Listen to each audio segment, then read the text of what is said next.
नमस्कार दोस्तों। आज की कहानी है सासू माँ का करारा जवाब। रेनू चिल्लाते हुए अपनी सास से कहती है, बुढ़ापे में महंगी बनारसी साड़ी पहनकर ओठों पर लाली लगाए घूमने जा रही हो। शर्म नहीं आती है बुढ़िया? इस उम्र में तो सूती साड़ी पहनकर घूमना चाहिए। अपनी उम्र की औरतों को देखा है कभी? सभी के सभी सूती साड़ियाँ पहनती हैं। इतना बन ठन कर चलना शोभा देता है क्या आपको? अपनी बहू की बातों को सुनते हुए शोभा जी कहती हैं, तुम्हें क्यों चिढ़न हो रही है बहू? ये बनारसी साड़ी मुझे तेरे बाप ने तो नहीं दिया है और ना ही तुम्हारे पति ने दिया है, जो तुम मुझसे हिसाब ले रही हो और 100 बातें सुना रही हो। और रही बात बुढ़ापे में बनारसी साड़ी पहनने की, तो क्या तुम कभी बूढ़ी नहीं होगी? और फिर उस समय तुम्हें जो अच्छा लगेगा वही पहनोगी। अभी जब तुम 2 बच्चों की माँ होने पर भी 16 साल की लड़कियों की तरह शॉर्ट्स पहनकर अपनी सहेलियों के साथ घूमने और पार्टी करने जाती हो, तो मैं तो तुम्हें नहीं टोकती, ताने नहीं मारती। फिर मेरे बनारसी साड़ी पहनने से तुम्हें क्यों तकलीफ है? और एक बात ध्यान से सुन लो बहू रानी, मैं क्या पहनती हूँ क्या नहीं, इससे तुम्हें कोई मतलब नहीं होना चाहिए। अपने काम से काम रखो। मैं तुम्हारी सास हूँ, तुम मेरी सास बनने की कोशिश मत करो। हॉल में बैठी हुई शोभा जी अपने पति से कहती हैं, सुनो जी, अगले महीने तुम्हारी बहन की बेटी की शादी है। हमने उनकी बड़ी बेटी की शादी में कोई कंजूसी नहीं दिखाई थी। पूरे परिवार को कपड़े दिए थे। उनके ससुराल के सारे लोग देखकर दंग रह गए थे कि मीरा के मायके वाले कितने बड़े आदमी हैं, जो इतना अच्छा सामान लेकर आए हैं। आप भी खुशी से फूले नहीं समा रहे थे। तुम सही कह रही हो शोभा, हमने अपनी बहन की बड़ी बेटी की शादी में तो दिल खोलकर खर्च कर लिया, लेकिन अब इतना कहकर जयप्रकाश जी के चेहरे से सारी खुशियां गायब हो गई। चेहरे पर एक अजीब सी उदासी ने जगह ले ली। उनके चेहरे की उदासी को देखकर शोभा जी भी उदास हो जाती हैं। लेकिन अब हालात ऐसे नहीं हैं शोभा। ऐसा नहीं है कि हमारे पास पैसा नहीं है। भले ही हम नौकरी नहीं करते हों, लेकिन पेंशन तो आती है ना। लेकिन जब से घर में बेटी की शादी हुई है, बहू आई है, तब से हमें अपने ही पैसे बेटे और बहू से पूछ पूछ कर खर्च करने पड़ते हैं। हाँ जी, बहू तो हमारे जरूरी खर्चों के लिए भी पैसे नहीं देती है। पेंशन के सारे पैसे अपने पास रख लेती है, गिन गिन कर पैसे देती है। ऐसी हालात तो मैंने पहले कभी नहीं देखे।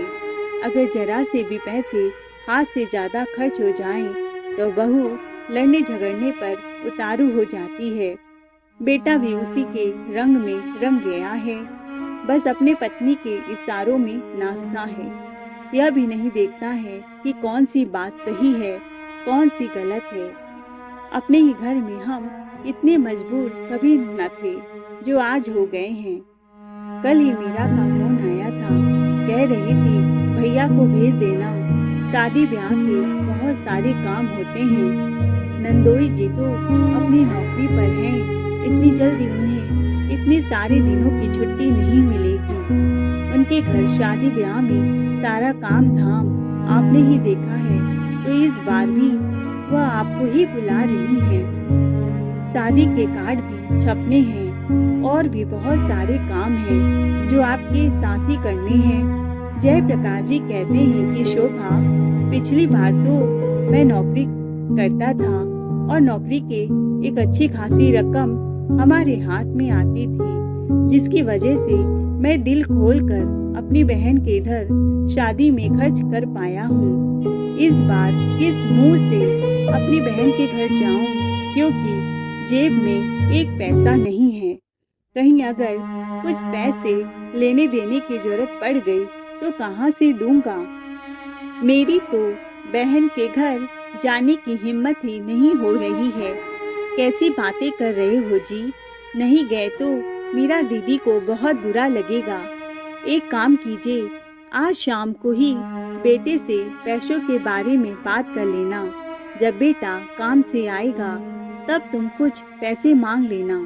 शोभा जी और जयप्रकाश जी यह सारी बातें कर ही रहे होते हैं कि तब तक उनकी बहू रानी अपने कमरे से दंदनाती हुई आती है और सास पर चिल्लाते हुए कहती है, देख रही हूँ पूरे घंटे भर से दोनों बूढ़ी बुढ़िया लैला मजनू की तरह बैठे बैठे हटी ठिठोली कर रहे हैं। पता नहीं ऐसी क्या बातें करते हैं कि बातें ही खत्म नहीं होती है। उठो इधर से, अब रसोई में जाकर कुछ काम धाम देखो। 5 बज गए, अभी तक चाय नहीं बनाई है। मैं जब सोकर उठती हूँ तो चाय पीने की आदत है और तुम हो कि बस दिन भर बड़ करती रहती हो। पक्का मेरी ही बुराइयां कर रही होगी। बहुत मजा आ रहा होगा और तुम्हारे पास है ही क्या बात करने के लिए।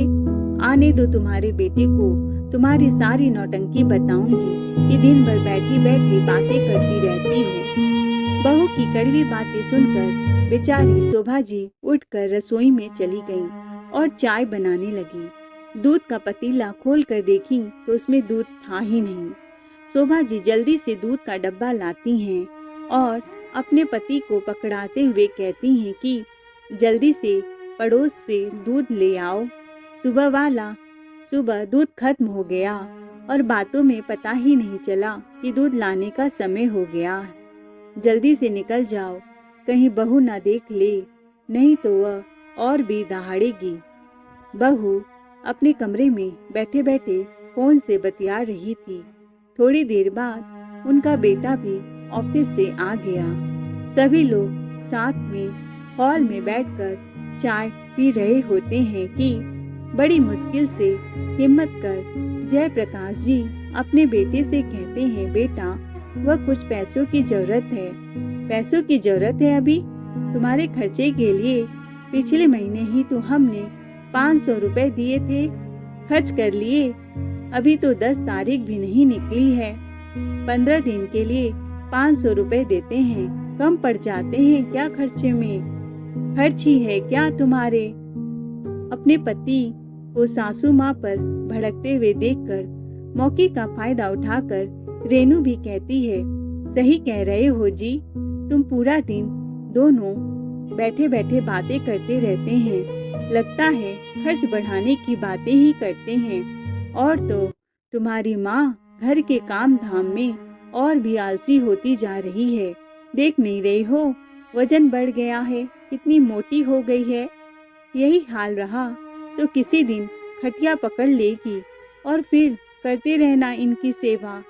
माँ, मैं यह क्या सुन रहा हूँ?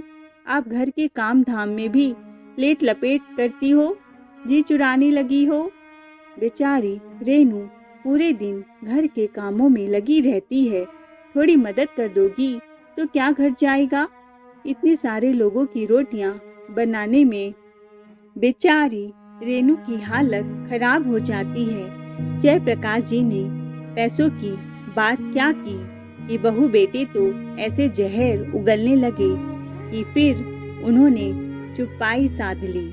शोभा जी हिम्मत करके कहती भी हैं कि बेटा, मैं बहू के साथ सारा काम कराती हूँ। तुम पूरा दिन ऑफिस में रहते हो, इसीलिए तुम्हें दिखाई नहीं देता है। हाँ, तो मैं क्या झूठ बोल रही हूँ? तुम तो सच की पुजारिन हो। इतना कहकर रेनू बात को पलट देती है और कहती है, रात के खाने की तैयारी करनी है, जाकर सब्जी काट दो और आटा लगा दो। शोभा जी को गुस्सा तो बहुत आता है, लेकिन उस समय वह कुछ नहीं कहती। एक दिन शोभा जी के हाथों में बहुत दर्द हो रहा था।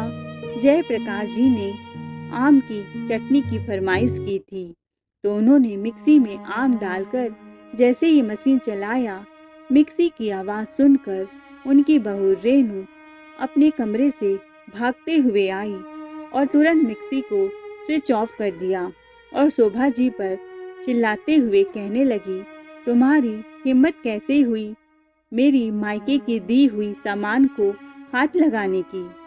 सारी उम्र सील बट्टे पर मसाला चटनी पिसती आई हो, फिर उसी पर पीसो। शोभा जी कहती हैं, बहू, मेरे हाथों में बहुत दर्द हो रहा था, इसीलिए मैंने मशीन में पीसा।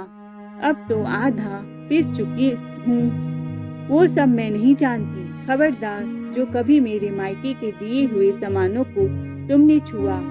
तो मिक्सी से आधी पीसी हुई मसालों को निकाल कर बाहर कर अपने कमरे में टीवी देखने वापस चली गई। रेनू बहू की बातें सुनकर शोभा जी अचंभित रह गईं। किचन में खड़ी हुई आधे पीसे हुए मसालों को देखते हुए बहू के दुर्व्यवहार को याद कर उनकी आंखों में आंसू आ गए। बहू से बहुत कुछ कहने का मन हुआ, लेकिन बहू के आगे जुबान खोल नहीं पाती। शोभा जी अपमान का जहर पी कर रह गई। दूसरे दिन शोभा जी के पास उनकी ननद का फिर से फोन आता है और कहती हैं, आज शाम तक भैया को भेज देना भाभी, शादी की शॉपिंग करने जाना है। भैया को इन सारी चीज़ों की बहुत अच्छी जानकारी है और बहुत सारे लोगों से उनकी जान पहचान भी है। फोन रखने के बाद शोभा जी अपने पति से कहती हैं, मुझे बहू बेटे का व्यवहार बिल्कुल भी पसंद नहीं आ रहा है। क्या कोई अपने बूढ़े माता पिता के साथ ऐसा व्यवहार करता है? उनके ही सारे पैसे लेकर उन्हें ही एक एक पैसे के लिए मोहताज करना कहाँ का न्याय है? भले ही आप कुछ नहीं कहते, लेकिन मैं बर्दाश्त नहीं कर सकती। हमें कुछ न कुछ ऐसा जरूर करना पड़ेगा जिससे हम अपने ही घर में शांति सुकून से रह सके। घर में नौकरानी की तरह काम करने के बाद भी बहू बेटे किटकिट किटकिट करते रहते हैं। अरे क्या अब हम अपने ही घर में एक साथ बैठकर बात नहीं कर सकते? बहू को अब उसमें भी तकलीफ होती है।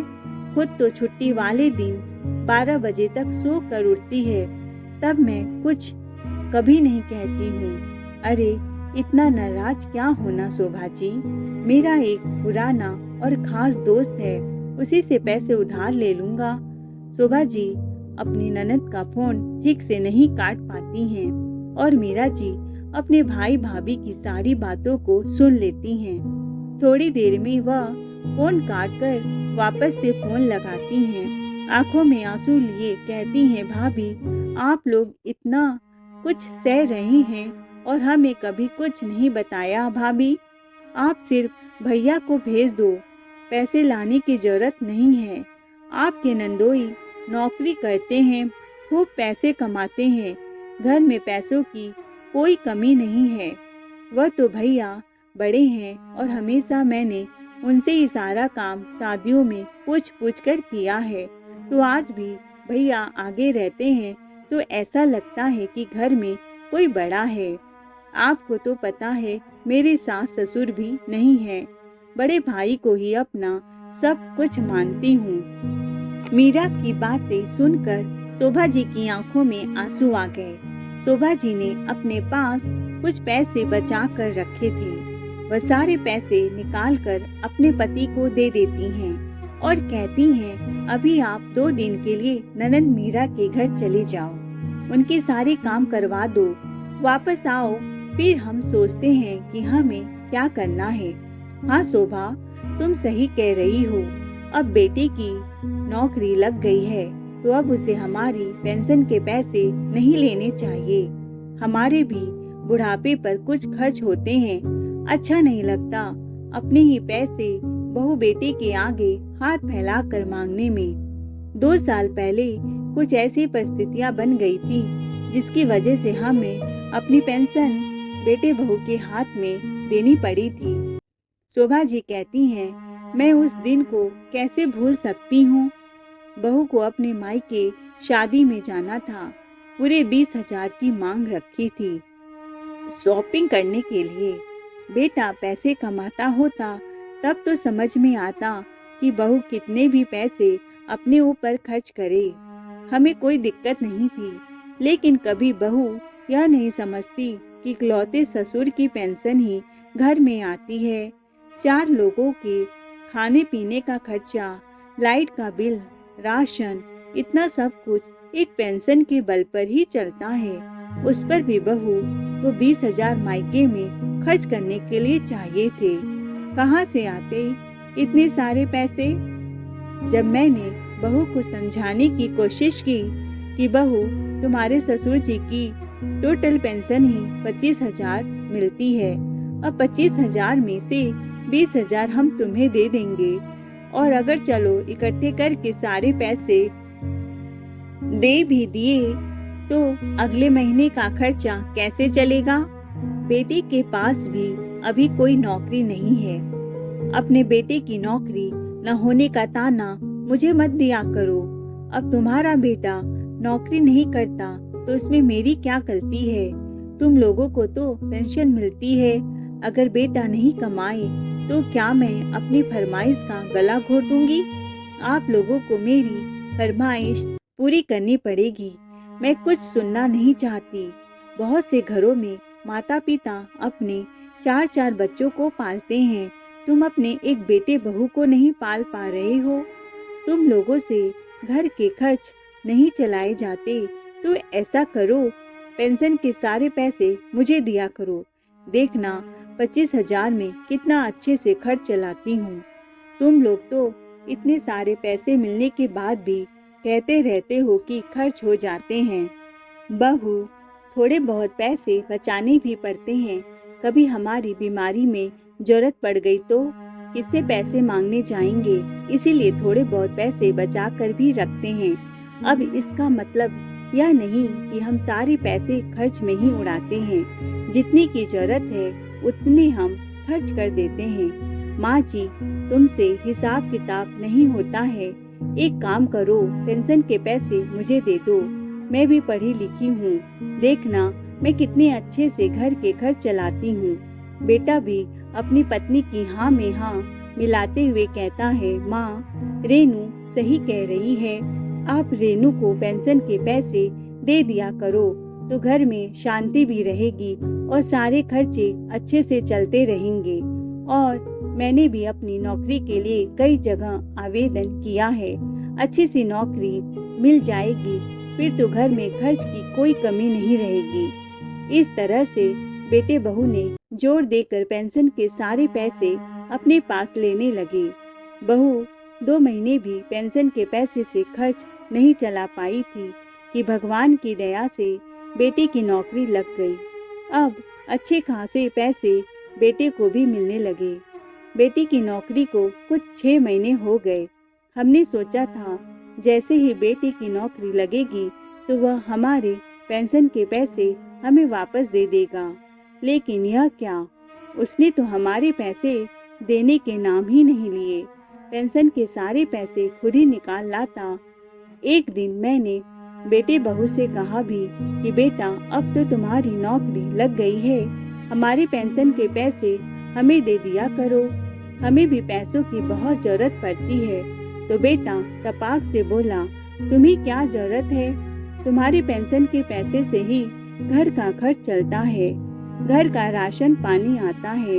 अब हम लोग तुम्हारे पास रहेंगे तो इतना तो तुम लोगों को करना ही पड़ेगा। अपने पास रख कर हम लोगों का खर्चा तो उठाना ही पड़ेगा। बहू बोली, नहीं तो किसी भी दूसरे शहर में जाकर अलग रह सकती हूँ, लेकिन तुम दोनों के बुढ़ापे को देखकर ही तुम दोनों के पास रह रही हूँ। शोभा जी बहुत अच्छे से समझाती थी कि तुम हम दोनों के पास हमारी देखभाल या हमारे बुढ़ापे के लिए नहीं रह रहे हो, बल्कि हमारे साथ रहने पर तुम्हारा ही फायदा है। तुम्हारे सारे पैसे बचते हैं, हमारे पैसों से सारा खर्च चलता है, इसीलिए हमारे पास रहती हो। अगर तुम्हारा हमारे पास रहने से कुछ फायदा ना होता तो पहले ही इस घर को छोड़कर निकल जाती। शोभा जी कहती हैं, बहू, खर्च की बात नहीं है, कुछ पैसे हमें भी खर्च के लिए चाहिए होते हैं। ठीक है, अगर तुम्हें कुछ पैसों की जरूरत होगी तो हम तुम्हें महीने के 1,000 रुपए दे दिया करेंगे, पर इससे ज्यादा की उम्मीद मत रखना। और तुम्हारे बेटे की नौकरी लगी है, तो यह मत सोचना कि हम तुम्हें तुम्हारे पेंशन के पैसे वापस दे देंगे। हमें अपने भविष्य के लिए भी पैसे जोड़कर रखने हैं और इस तरह से बहू ने हमारे पेंशन के पैसे हमें ही देने से इनकार कर दिया और अब तो बहू बेटे हमें एक एक पैसे के लिए तरसाने लगे। जब भी हम खर्च की बात करते या अपने ही बहू बेटों से अपने ही पैसे मांगने की बात करते तो वह हम पर गुर्राते कि तुम्हें बुढ़ापे पर पैसों का क्या करना है, इस घर की सारी जिम्मेदारियां हमारी हैं, तो पैसों का सारा हिसाब किताब भी हम ही देखेंगे। तुम आराम से घर में रहकर 2 वक्त की रोटी तोड़ो और हमें शांति से जीने दो। हम हाथ मलते रह जाते हैं। शोभा जी कहती हैं, ओहो, मैं भी आपसे बात करने बैठ गई, आपने जाने में देर कर दी। अब आप बहन के घर जाइए, जो भी होगा हम बाद में देखेंगे। कुछ दिनों में जयप्रकाश जी अपने एक बहन के घर से वापस आ गए। आज महीने की 30 तारीख है और शादी में सिर्फ 10 दिन रह गए हैं। 2 दिन बाद बेटा बैंक जाता है और अपने पिता के पेंशन के अकाउंट से पैसे निकालने की कोशिश करता है, लेकिन यह क्या, पिताजी के अकाउंट से पैसे निकलते ही नहीं हैं। वह 2-3 बार कोशिश करता है। परेशान होकर बैंक के मैनेजर के पास जाता है और कहता है, मैं हर महीने इस अकाउंट से 25,000 पेंशन के पैसे निकालने आता था, लेकिन इस बार पैसे नहीं निकल रहे हैं। पता नहीं क्या दिक्कत आ गई है, एक बार आप चेक करके बताएंगे क्या? बैंक का मैनेजर सारी डिटेल को चेक करने लगता है और 10 मिनट बाद आकर कहता है, इस अकाउंट को बंद कर दिया गया है। कल ही इस अकाउंट में जिसकी पेंशन आई थी वही व्यक्ति इसको आकर के बंद कर गया है और अपना दूसरा अकाउंट खुलवा कर गया है। अब पेंशन के सारे पैसे उसी अकाउंट में आएंगे और मैं आपको उनकी पर्सनल डिटेल शेयर नहीं कर सकता। उन्होंने किसी को भी बताने से मना किया है। बैंक मैनेजर की बात सुनकर बेटा आग बबूला हो जाता है। घर आते ही अपने माता पिता पर झल्लाते हुए कहता है, पिताजी, कल तुम बैंक गए थे, क्या जरूरत थी अलग से अकाउंट खुलवाने की? मैं जाता था, बैंक से पैसे निकाल लाता था, फिर तुम्हें अलग से अकाउंट खुलवाने की क्या जरूरत पड़ गई? जिस अकाउंट से पैसे आते थे उसे बंद करवा दिया। बेटा, जरूरत थी तभी खुलवाया है। अब से मैं तुम्हें अपने पेंशन के पैसे नहीं दूंगा। रही बात घर के खर्चे की, तो 10,000 मैं घर के खर्चे के लिए देता रहूंगा।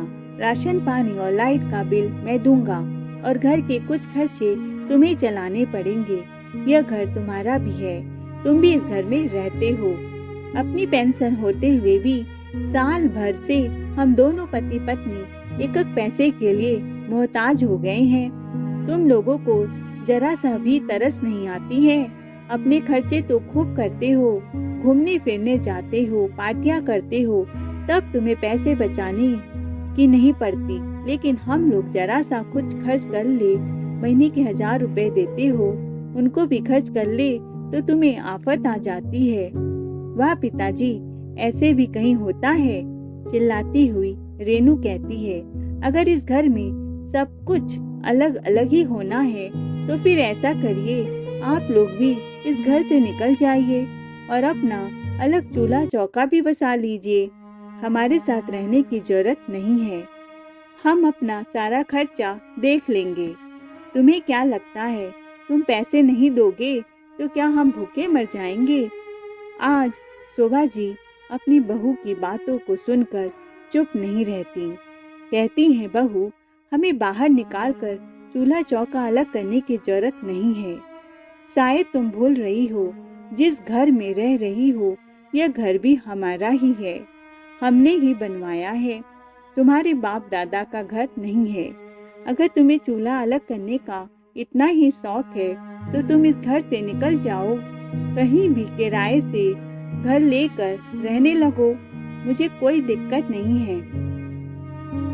वैसे भी तुम मुझे हमेशा धमकी देती हो कि मेरे पति की नौकरी लग गई है, मैं किसी भी शहर में जाकर आराम से रह सकती हूँ। तुम दोनों बुड्ढों की वजह से इधर सड़ रही हूँ, तो अब मैं ही तुम्हें कह रही हूँ, मेरी फिक्र मत करो, निकल जाओ इधर से।